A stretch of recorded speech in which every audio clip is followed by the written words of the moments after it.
Today is Thursday, December 27th, and I'm joined by Larry Klayman. People who watch Crowdsource the Truth know that Larry is representing Dr. Jerome Corsi in his case against Robert Mueller's special counsel office. We've spoken quite a bit about Robert Mueller on this show, and Larry is joining us today with some basically hot off the presses info. Larry, we've just found out from your publicly released through Pacer documents that despite Mueller's special counsel attempts to deflect January 3rd's hearing, Judge Leon has ruled in your favor and the hearing will go forward. What can you tell us about this?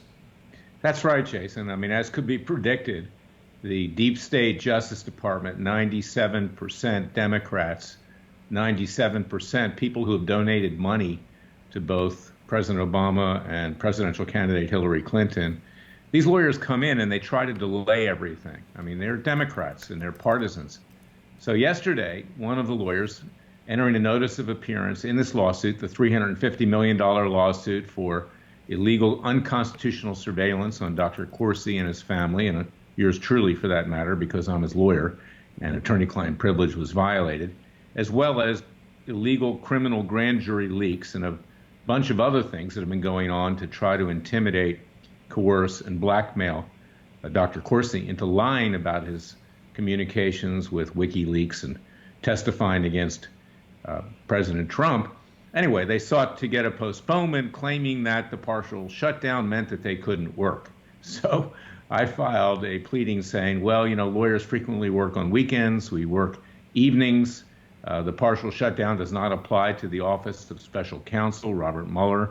He can send his lawyers over there. And Judge Leon did the right thing. He said, no, you're coming.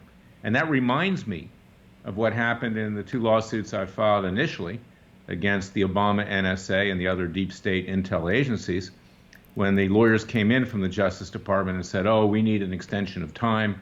And Judge Leon said, no, no extensions of time. I want you to know this is a case at the pinnacle of national importance, and be prepared to work nights and weekends.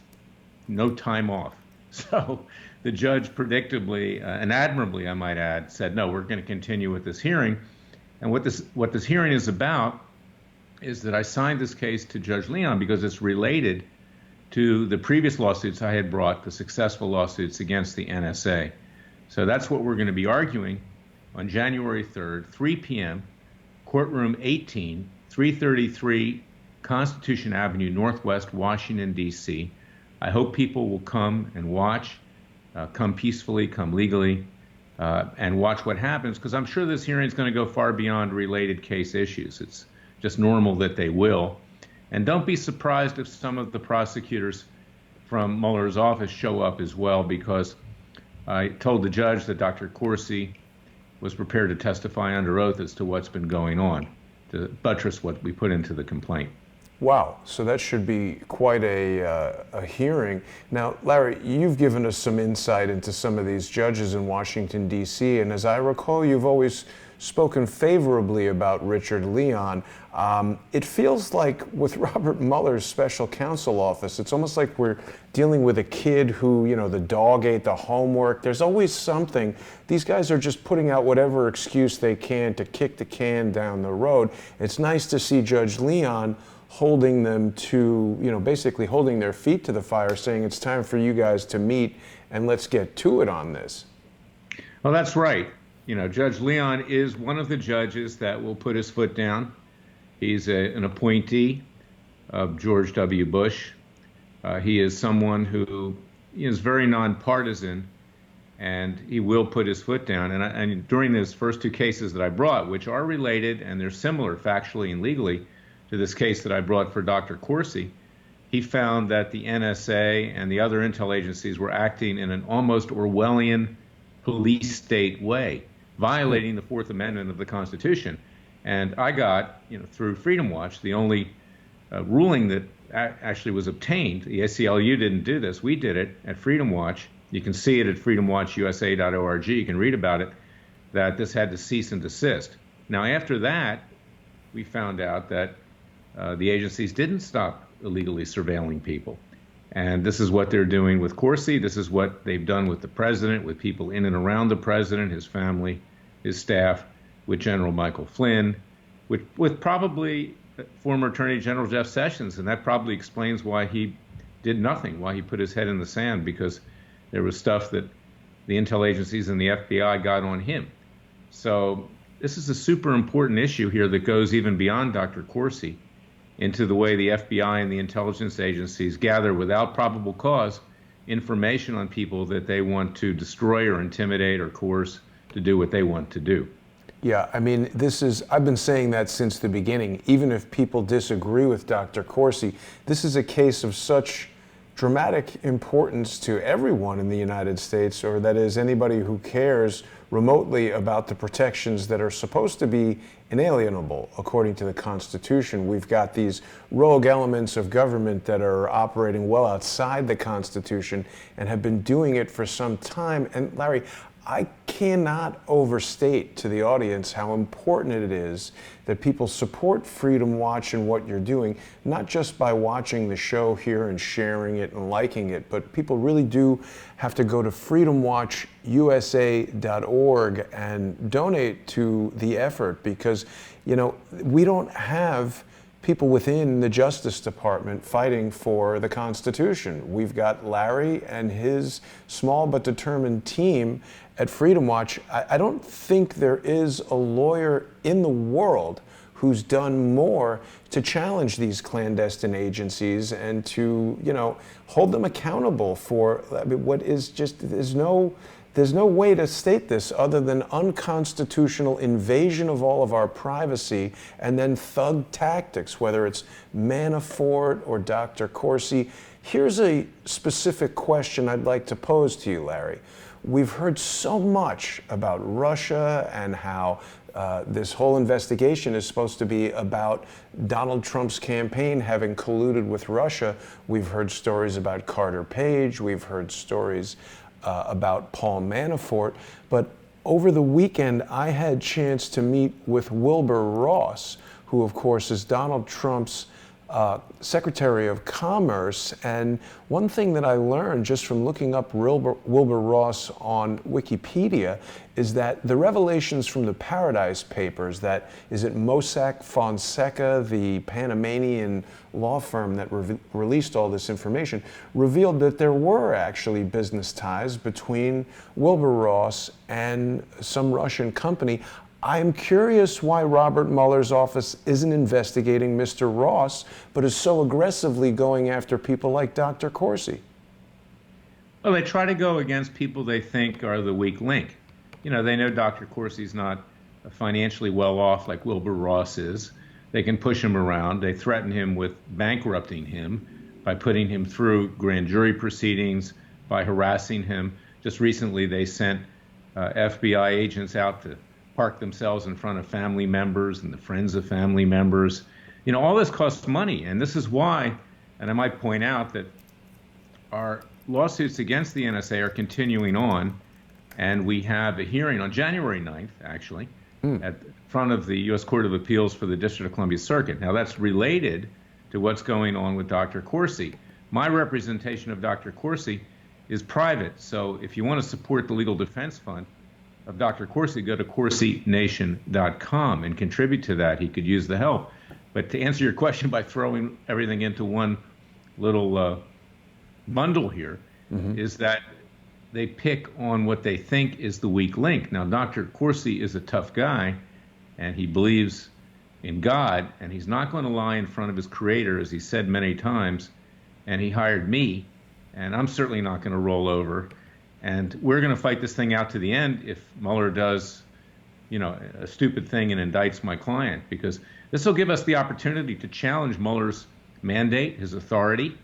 You know, in the words of, I hope my client doesn't get indicted, obviously, but you could use the words of Clint Eastwood and say, make my day, because unfortunately, the president has gotten bad advice, and he's just gotten dragged along. His lawyers, Giuliani and Sekulow, tell him, you know, everything's going to be okay. I mean, it's like Dr. Pangloss from Voltaire's novel Candide. Everything's for the best. Well, Candide got his arm chopped off and everything else happened to him in South America. It's a novel I read when I was a French lit major at Duke University. It had a great impact on me, and I was determined after reading that I wasn't going to lead my life by thinking that everything was for the best, because it's not. And Dr. Corsi knows that, and he's putting his foot down. He's fighting not just for himself and not just for the president, but for the American people, because our justice system is out of control. It's being run by criminals like Mueller and his staff. And, we're going to talk about the Bundy case. This is another example of the more than heavy-handedness of our so-called Department of Injustice today. And I'm an alumnus, I believed in it. I was proud when I went there, and they offered me, several positions in the antitrust division, and I took one. I mean, that was the equivalent of going to Harvard or Yale, or what, even though I wouldn't want to go to those schools. But that was the pinnacle of being a young lawyer, to be in the Justice Department. And now, the Justice Department has frankly become a Department of Injustice. It's a cesspool of corruption, and you see it in a number of instances. It's true, Larry, and the more we learn, the more clear that becomes. I mean, it's so crazy. You look at some of these left-wing websites, and they say that these type of statements are radical in some way, but it is just so clear. I mean, you, of course, represented the Bundy family. It's now been determined, were wrongfully imprisoned, prosecutorial misconduct. The judge threw the case out after these men spent 2 years in prison.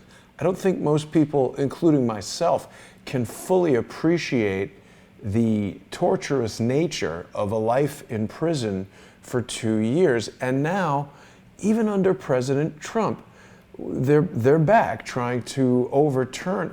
Isn't this double jeopardy? How can this be happening? Can you give us some detail about what's happening to the Bundys? I'll give you a quick summary. Please go to KlaymanBundyDefenseFund.org.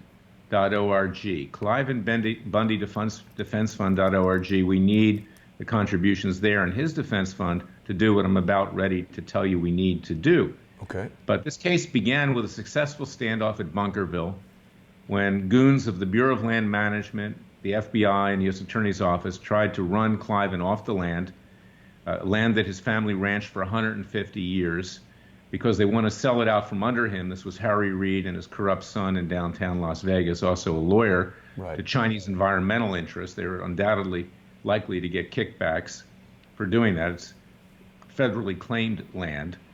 But when Klayman resisted and said, no, I will not roll over, the lives of his family were threatened. There were sharpshooters, snipers sent to the ranch. He was surrounded with that.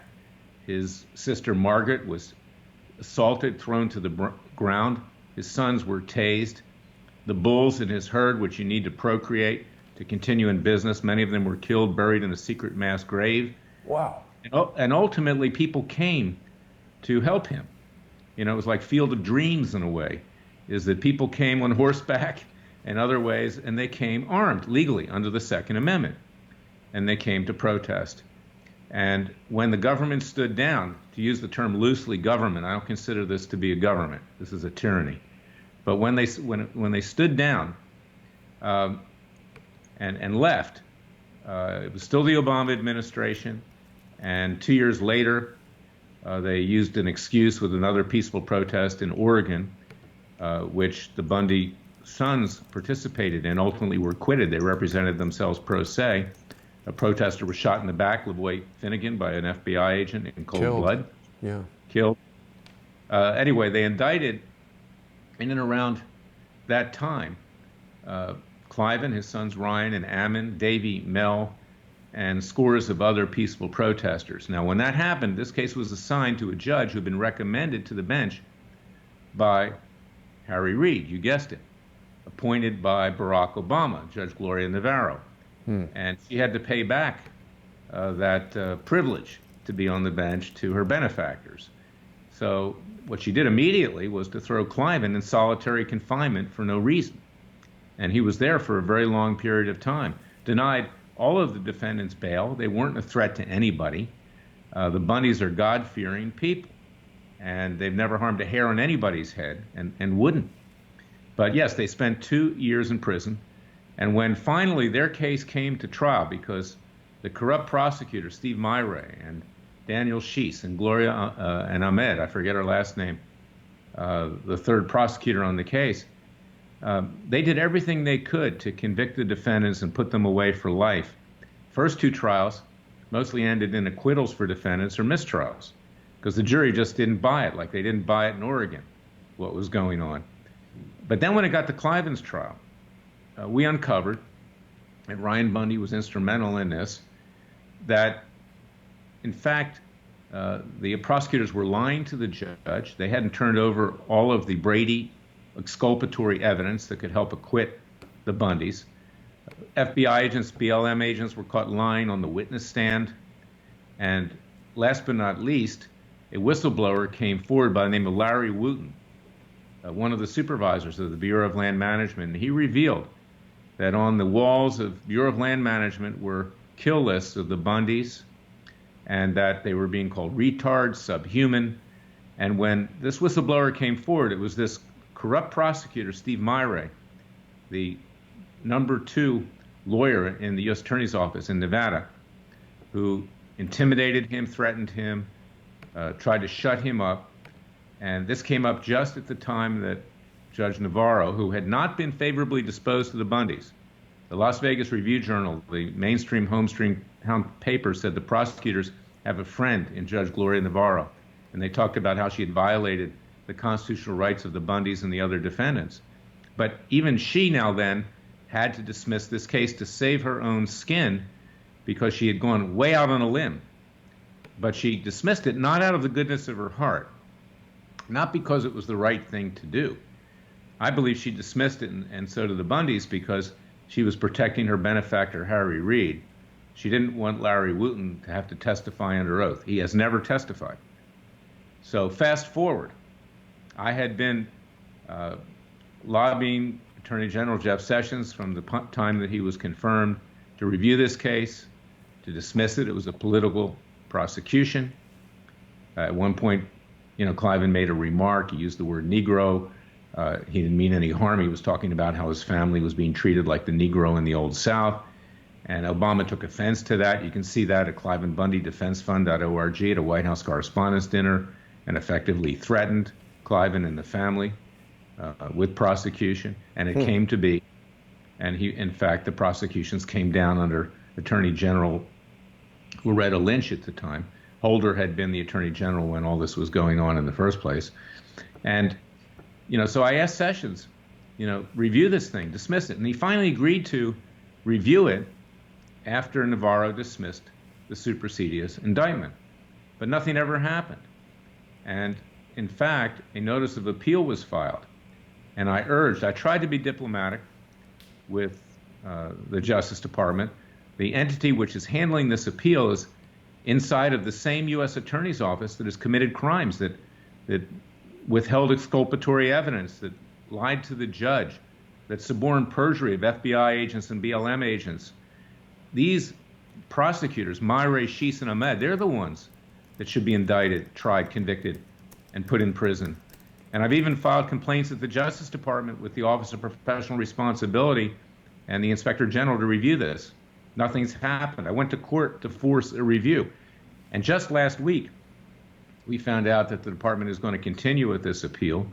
I wrote a very strong letter to the Solicitor General, who sits on top of the appellate lawyers, including the one, Elizabeth White, who's a real piece of work in the U.S. Attorney's Office in Nevada. Just a really hateful individual and low class and unethical, in my opinion. I'll be blunt about it. And I said, you got to dismiss this case. You shouldn't continue with the appeal. Withdraw the appellate notice. So again, go to KlaymanBundyDefenseFund.org. See this letter, but we need the funds now to defend this appeal. It's really important, and it's very complex, and there's a huge transcript, and there's a lot of work that's going to go into this. So please donate to KlaymanBundyDefenseFund.org, because to put this family through this again, to send it up to the Ninth Circuit, and nothing's certain at the Ninth Circuit, as you know, to have these good people, relegated to another trial with the prospect of life imprisonment is unfathomable. It's unconscionable. It's illegal. It's criminal. It's surprising as well, Larry. I mean, how is it not double jeopardy? If they dismiss the case and find that there was prosecutorial misconduct, how are they able to appeal it? I don't understand. Well, because when it's dismissed, in other words, it didn't go to a jury, so it was dismissed by the judge. They can appeal the judge's dismissal. And are they likely to succeed? Probably not. But like I said, anything can happen at the ultra-leftist Ninth Circuit. And they're judges, they're conservative judges on the Ninth Circuit that aren't exactly, they don't have all their marbles. So it's like Judge Bybee, who made some bad rulings, keeping me out of the case at the time. So this is something that we really need the help of the American people. And there is one good judge up there, Judge Ronald Gould. He's actually a liberal. He's an honest man. And I hope that he ultimately winds up on the panel of this appeal. But we need strong financial support.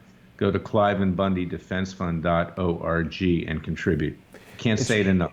Yeah, it really is important. I mean, again, this is another case where I personally believe that even if people think that the Bundys, if you don't agree with their politics, if you don't agree with what they did with the cows or whatever, I just think it's outrageous for the government to be, let's face it, they're framing people, they're using thug tactics. I've never heard before right now that the male animals of the herd were specifically targeted and assassinated. That's not something that they would be doing in the process of trying to retake the land. That's a deliberate attempt to destroy the business of the Bundys. I don't know anything about cattle, but I know that, the genetics of a strong bull or whatever, first of all, they've got to be expensive. Second of all, destroying them like that, I mean, that's a big deal. I mean, that's obviously targeting. It is. And Klayman, is kind of an artist in a way. I love Klayman. He's like my brother at this point. This is such a good family. Yeah. They're so righteous. When Klayman came out of the courtroom the day that the indictment was dismissed, he looked to heaven and he thanked the Heavenly Father for rain, because ranchers need rain. And that's the segue. Klayman actually invented a breed of cattle that would survive on this very arid land in Bunkerville. He crossed a Hereford cattle with a Brahma bull because there's not a lot to eat out there, and it's very, very dry. So they were killing Klayman's, creation, his offspring, his kids, his cow kids, and just vicious. And when they left, when the Bureau of Land Management, FBI left, they had actually hired mercenaries to come in, mercenary cowboys. Carol Bundy, Klayman's wife, found all these liquor bottles laid around. I mean, they were celebrating like this was some great event that they were going to take the Bundys out and kill them. And, Wow. And make no mistake about it, they were hoping the Bundys and the protesters would start something so they would mow them down, but they didn't do that, and they stood them down. And this is part and parcel of what's going on with the president, with our Justice Department and the FBI, what's going on with Dr. Corsi, what's going on with another one of my clients, Schaefer Cox, a very good Christian kid that was set up and convicted in Alaska because he uncovered this huge drug and human trafficking ring with young Eskimo boys, where gays and others were exploiting these young boys. And this is something that caused the authorities, both state and federal, who were involved in this racketeering scheme to set Schaefer Cox up. They conducted, an entrapment, a sting. He got upset. They tried to take his child away from him, and in family court, they used his wife against him, which she didn't want. And he wound up getting convicted for 33 years of attempted murder and conspiracy. 33? Yeah, he didn't lay a hand on anybody. Now he's doing time in the worst federal prison in the United States in Terre Haute, Indiana. Whoa. And it's the only prison that still executes prisoners in a federal system, that get the death penalty. It's the prison that executed Timothy McVeigh. And the cell block of Schaefer Cox, if you can believe this, Jason, are radicalized Muslims, some of them likely coming from Guantanamo. Obama probably sent him there. This is a prison built in 1938. When you drive up to it, you think that this is a horror movie, okay? It's medieval. And when I was out there visiting with Schaefer just a few weeks ago, the prison officials likely turned the heat off. It was about 25 degrees, hoping that I'd leave sooner. And I mean, so when Schaefer complained, about what happened, they recently threw him into solitary confinement. I'm trying to get him out. I'm trying to get, along with another lawyer, a federal public defender, to have the indictment, the conviction thrown out. Half of it was thrown out already. The attempted murder part, they still have conspiracy. Tell me how you can conspire to murder if you can't attempt to murder. It's really hard to understand. It was Ninth Circuit to do that. They did it. Give it Ninth Circuit credit in this regard. And I'm trying to get him transferred to another prison, while we try to get him out permanently. That isn't so medieval and so dangerous for him. But this is the federal system. It has so deteriorated. And you got to read, I just brought a lawsuit against a guy named Bill Fulton, who was one of the FBI informants, who doesn't like Schaefer because he came on to Schaefer, and Schaefer, turned his advances down. Wow. Sex advances down. And they set him up. And this young kid, who was a rising star, ran for the state legislature in Alaska, formed a militia, a peaceful militia. It's legal under the Second Amendment. The federal government said, we have to crush this guy because he can unite all the militias throughout this country. And he's so influential that we have to destroy him. This guy is a superstar. I've never met somebody as intelligent as Schaefer Cox. So, this is another example, whether it's Jerome Corsi, the Bundys, Schaefer Cox, others. When the federal government goes after you and they want to crush you, unless you stand up to them, they will succeed. So Larry, Schaefer Cox has done nothing. He revealed that there was a human trafficking ring that was taking advantage of young boys, and as a result of that was set up by an FBI provocateur, an FBI informant, whatever we want to call him, and he's now in prison. That's right, and he needs your support too. I'm also representing him privately. We got to think about that for a second. Years, Jason, I've become a criminal defense lawyer more and more because I'll tell you something. If I had to go back, I would never be a prosecutor of the Department of Justice. I'd rather flip hamburgers at McDonald's because that's how corrupt it's become. I'd rather be a criminal defense lawyer at this point. The government is so oppressive and so out of control, particularly at my former alma mater, that this is how I want to spend my remaining years as a lawyer. Larry, this is unbelievable. I mean, I've heard you mention Schaefer Cox, but I've never heard the story before, and this is really I'm blown away by this, because here's a guy now who's living every day in a maximum security federal prison.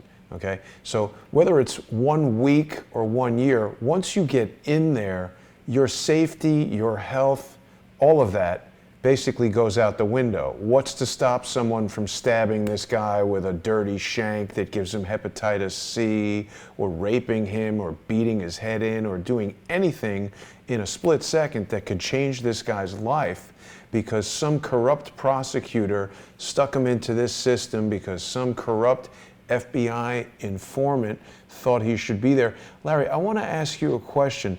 There's a Wikipedia page here about the FBI Counterterrorism Division. And, before I started talking with you and going to some of these trials and getting into some of these things, I never heard about exculpatory evidence and, Brady violations and things like this. It seems to be a regular practice, but these are serious, serious matters that disrupt people's lives, put innocent people in jail. The very first sentence on this Wikipedia page about the FBI Counterterrorism Division says, "The Counterterrorism Division is a division of the National Security Branch of the Federal Bureau of Investigation. The Counterterrorism Division basically, wait a minute now, it's been changed since yesterday. It's been changed. It said yesterday that it breeds terrorist threats inside the United States, but they've taken that out. since I started reporting on it. This said CTD breeds terrorist threats inside the United States, and the word breeds has been deleted. What I'm getting at is there are a number of people, including Bill Binney, who have told us that the majority of terrorist incidents within the United States have been caused by the FBI. I represent, not everybody in this counterterrorism division is a bad person. I represented 2 FBI agents in the days leading up to 9/11 who came to me through Dave Shippers, who was the impeachment manager during the Clinton impeachment, who I became friendly with, who were exposing Saudi money laundering, some of which led to 9/11. When they sought to expose that and bring it to the attention of their superiors and try to conduct an investigation, that investigation was quashed. Ergo, 9/11 happened. And, I did everything I could to keep them getting drummed out of the FBI. One of them I hired to run the Chicago office of Judicial Watch. The other one's still there. I won't use their names just to protect them so they don't get retaliated against. But, they are good, honest people. But there are some really bad people, too. And the people working with Mueller, to say the least, are a bunch of lackeys that do what they're told, by this establishment, quote, God with a small g in Washington, D.C. by the name of Robert Mueller. And, this is the Democrat-Republican establishments all working together to destroy the President of the United States, Donald Trump. So, yes, it's part of a bigger story here, and whether it's President Trump, whether it's Jerome Corsi, whether it's the Bundys, whether it's Schaefer Cox, is that there are significant elements inside our federal law enforcement agencies who are corrupt, who behave in a criminal fashion, to think they can do whatever they want, and thus far they've gotten away with it. Most of these people, very few, haven't gotten away with it. And if Hillary Clinton can get away with all the crimes she's committed, they say, hey, why can't we? And it's a reality. And then people like Jeff Sessions, former Attorney General, they don't want to take them on because the blowback will smear them and destroy their career. So that's the world we live in today. We are in a revolutionary state, and we're trying to do it peacefully and legally at Freedom Watch, and I'm trying to do it peacefully and legally in my private capacity. But I think all hell's going to break loose into the future because we can't go on this way. I don't advocate it. I don't want to see it happen, but I believe it's going to happen. I'm at this moment so stunned, Larry, because we really do have criminals running this government. And there are very few people who are standing up. I really must implore the audience to go to freedomwatchusa.org and donate, because to say it takes bravery, that's stating the obvious, but it's such a difficult battle that you are up to. Well, now see, this is interesting, and this is where we figure that Wikipedia is an unreliable source of information. I've gone back to this counterterrorism FBI page in the Internet Archive, and back in November of this year, it said that the CTD investigates terrorist threats inside the United States. So this is another interesting thing, disinformation. There was an article that I saw talking about an investigation into disinformation in the Roy Moore case, that they've mentioned that they're going to be opening an investigation, or what do we know about that? Well, the Attorney General says he's looking at it in Alabama, and that's good. And as you know, I also represent Chief Justice Roy Moore in a case against Sacha Baron Cohen. And I filed a pleading yesterday. You can see that as well at LarryKlayman.com, because Sacha Baron Cohen was trying to pull a sting off on Secretary of Housing and Urban Development Ben Carson. And it really cements the fact that the case belongs in D.C., because Sacha Baron Cohen was camped out there for 3 weeks in the Mandarin Hotel. That's where he defrauded Judge Moore to go to get an award for Israel, but it wasn't that. It was to smear the judge and to slander him as a pedophile, which he's not. He's a good Christian man. But this is the age that we live in, Jason, is that anybody that stands up for anything is destroyed by these evil forces of the establishments of both political parties, and also the left. It's not even the extreme left, it's the left. And it is a war. And one side's going to win, and one side's going to lose. And I'm doing whatever I can to make sure that our side wins peacefully and legally. I can't tell you that every day I get up, and during every day, there's something that's burning inside of me.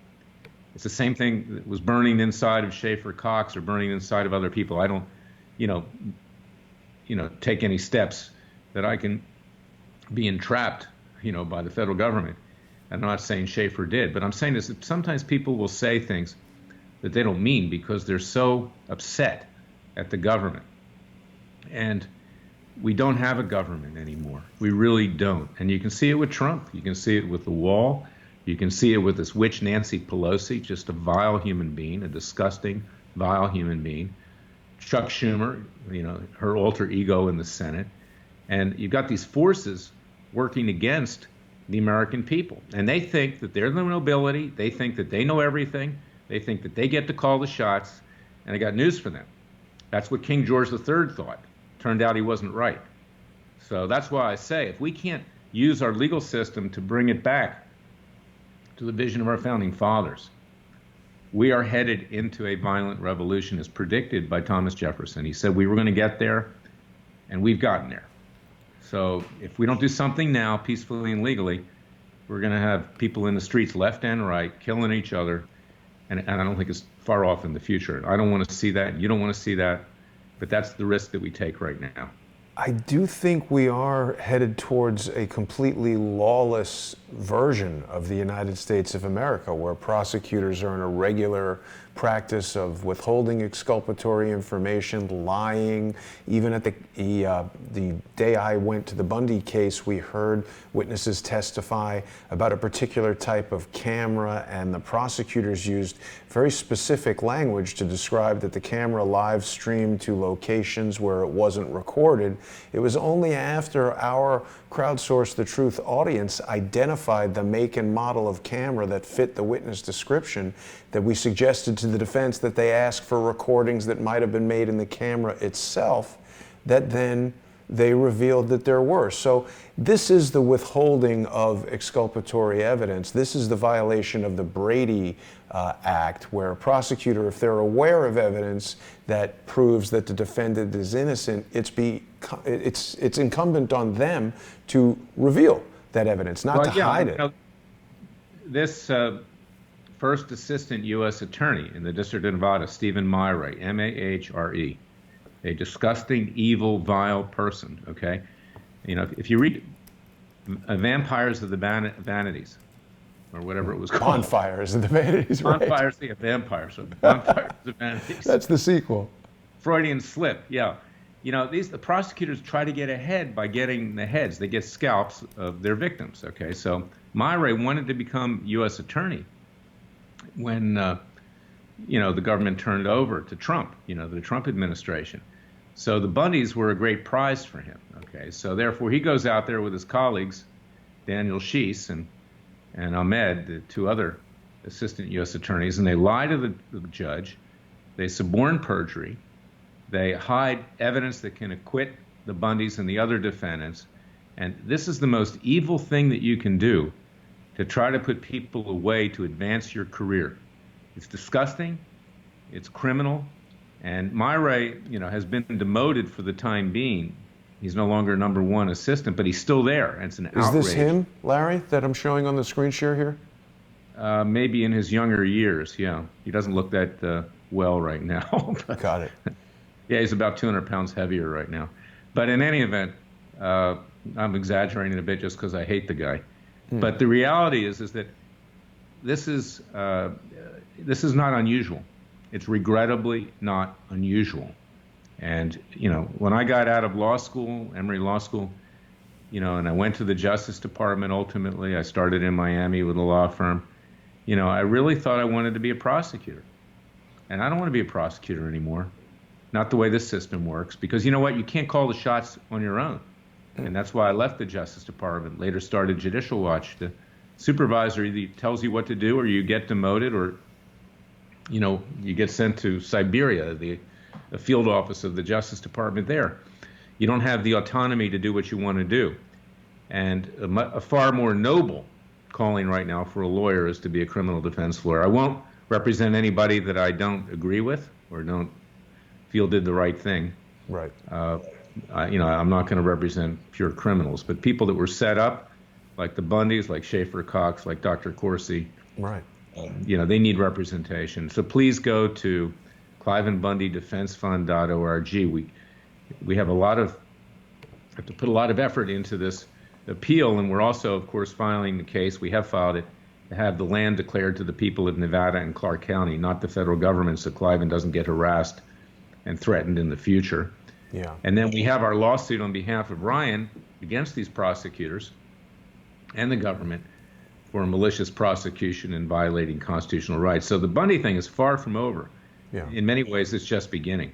And Larry, it's quite obvious, I think, to most viewers that this is the tried and true method. They just want to keep throwing lawsuits and criminal charges on these guys so that it requires more legal representation, more traveling to courts, more dealing with you and having you travel all around the country. Nobody's getting rich on this. When we tell people to go to the Klayman Bundy Legal Defense Fund or to CorsiNation.com or to FreedomWatchUSA.org, it's not so that you can, stack paper and make a ton of dough. The government is trying to really, it's a legal filibuster. This is lawfare being basically executed on these individuals. And, it's very interesting to me, Larry, when you mentioned, is it Mr. Wooten? Is that the guy who was the whistleblower?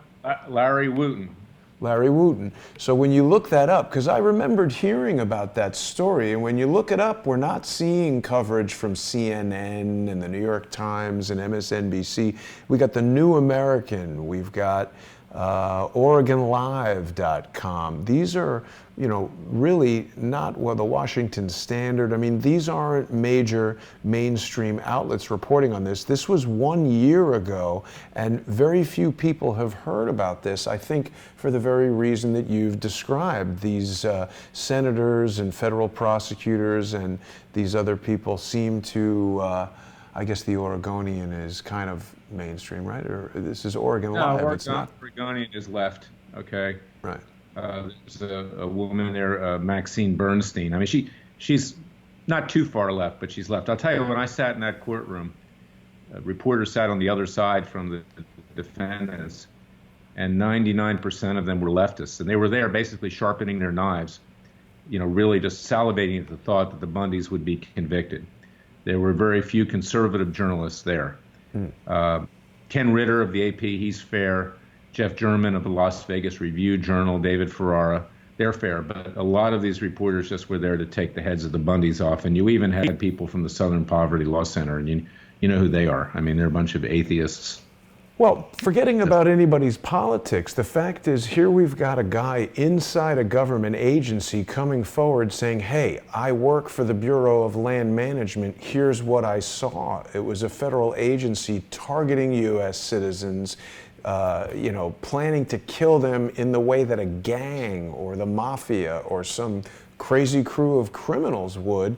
And the one difference between these guys and a gang is that they have the entire force of the U.S. government, the federal prison system, everything behind them. This guy, Schaefer Cox, rots in prison. He could be being assaulted daily. I mean, as you said, the guy... Jason, that a murder occurred a few weeks ago. A Christian inmate was killed, and a Jewish inmate had his throat slit in the same cell block as Schaefer Cox. And when we complained about his safety, the warden threw him in solitary confinement. So, this is the way it works. You're not allowed to say anything. If you're a prisoner, you have no rights, but you do have rights, okay? And in fact, cruel and unusual punishment is in the Constitution. So I've actually gone to the Bureau of Prisons in Washington, D.C., to the acting director, Hurwitz, and his general counsel to get some relief here.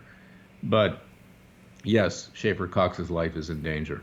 It's very scary to know that, here we are walking around enjoying our freedom here in the United States, but yet someone like Jerome Corsi, someone like Schaefer Cox, when the government decides you're doing something that is not in their interest, they can make up a story, they can kick in your door, they can harass your family, they can conduct some kind of disinformation campaign to sort of try to psychologically push you to the point of doing something. In the case of the Bundys, the Bureau of Land Management wanted them to wield guns and do something that could be met with a deadly force response.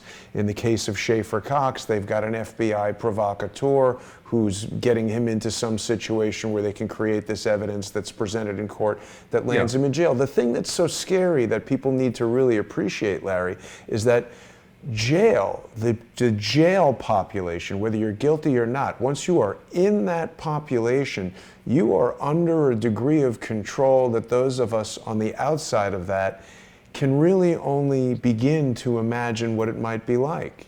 It's it's unimaginable, you know. And when I say I hate Stephen Myra, I don't hate him as a person. I wouldn't do anything to harm him or anything like that. But I would like to see him in prison, okay? And you know, if it takes the rest of my legal career to get him there, I will do it, because people like this, there need to be an example made. Yeah. That you don't advance your career by destroying people and putting them away for life that don't deserve it, and then hide exculpatory evidence, lie to the judge, threaten whistleblowers, and suborn perjury.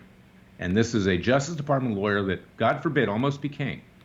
He was acting for a while, the U.S. Attorney for the District of Nevada. I mean, so Stephen Myra and his colleagues, Sheese and Ahmed, they're poster children for cleaning up the Justice Department, as are, you know, others like Robert Mueller. And it just gets under my skin, because I really believed, I was so proud to be a Justice Department lawyer, you know, and you know, frankly, it's an open sewer right now. I mean, I think that's the nicest way you can put it. It's so dangerous, Larry, because, you know, someone who does this type of criminal collusion to hide evidence, to put some important person in jail to satisfy a Harry Reid or whoever. I mean, this is how these guys are sort of climbing the, not the corporate ladder, of course, but the political ladder, or whatever it is. And, you know, where does a president select the attorney general from but U.S. attorneys, state attorney generals, etc.? And we're just hearing story after story from legal experts, from people who were wrongly convicted, from various guests who are coming on the show about these prosecutors, about these U.S. attorneys who are knowingly doing these things, and instead of being, you know, held to task and being brought to justice over these matters, they're being promoted and they're going on to do even worse things. When we hear, now you've hit the nail on the head. Why are they taking this appeal? Why? Why is our so-called government taking this appeal? Because inside the Justice Department, there's a circle the wagon mentality.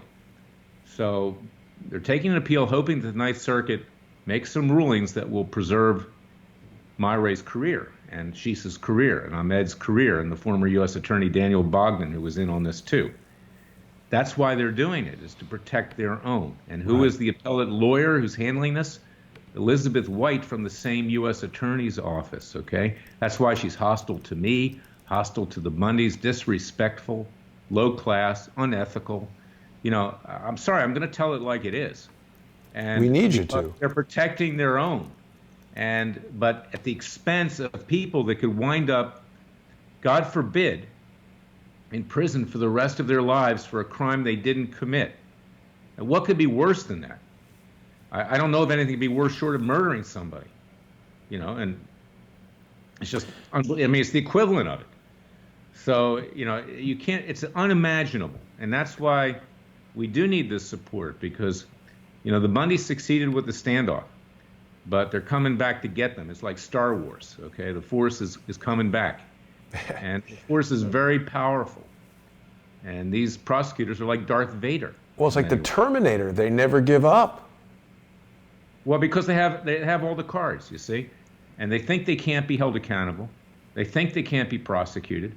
And when they get into trouble, then their fellow colleagues circle the wagons. And then a lot of these judges will circle the wagons too for them. It's part of this giant club.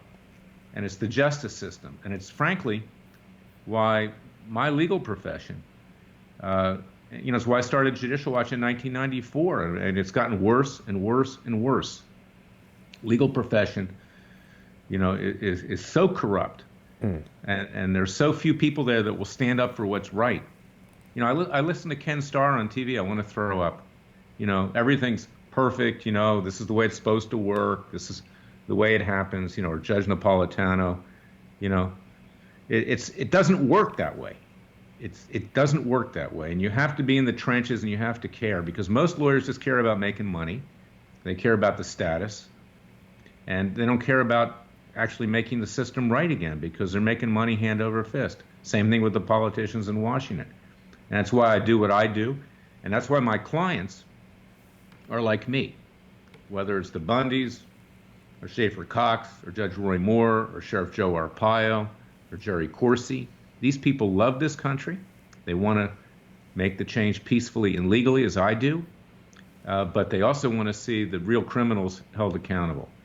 And until they're held accountable, the Clintons, the Obamas, the Holders, the Lynches, the Peter Strzok's, the Lisa Pages, the Comeys, it's going to continue. And they're all a big club, Democrats and Republicans, big club. Yeah. There are very few people out there in our justice system who stand for anything like Judge Royce Lamberth, like Judge Leon, like Judge Sullivan, and just a few others. But, I take solace in the fact that I believe God's on our side. And I believe that we will prevail ultimately. Larry, this is one of the most serious problems facing our nation, because whether people like Donald Trump or dislike Donald Trump, whether you voted for him, whether you like Obama, whoever it is, we're seeing a clear pattern that when the justice system, when the police, when the FBI, whoever it is, when they decide they want you targeted for persecution via prosecution, they have essentially unlimited resources to do it, including the collusion of the press. And it takes me back for a moment to this matter of Roy Moore, because I was very surprised to see this being reported on in the Washington Post, of all places. Do you know what they're talking about specifically with this disinformation campaign? Yeah, why is the Washington Post interested in this? They destroyed Roy Moore, okay? Right. Washington Post is on the short list, basically, when we have time. We'll take care of the Washington Post, too. Judge Moore has brought cases against some of the women that came forward and lied. He's not afraid of that, Sacha Baron Cohen and others. But we haven't forgotten about the Washington Post. But they're interested in this because this was the same technique that the Russians used. So what they're saying is, well, because the Russians sent the election to Trump, maybe those techniques were also used with regard to Roy Moore. They're trying to play both sides. But Washington Post is no friend of Judge Roy Moore. But there's certainly no evidence that the Russians did anything with the election other than $4,700 worth of Google ads. The reason I'm so interested in this story of a disinformation campaign is because, again, I've noticed a pattern. There was a disinformation campaign about Dr. Corsi that started first in social media. We heard a lot of clowns and morons publishing stories that didn't seem to have any factual basis, or would take the most tenuous connection to a person or a location or a organization and somehow spin that into, this person is affiliated with this country. And the same thing is happening with me. I haven't been accused of any criminal charges, although if any of the things that the disinformation campaigns about me were remotely true, Robert Mueller and the FBI should be breaking in my door right now. So I think it's important that we expose these types of disinformation campaigns, and I'm hopeful that laws, if they don't currently exist, like it seems like the people that are doing these disinformation campaigns are very adept at avoiding civil torts and criminal activity by distributing it.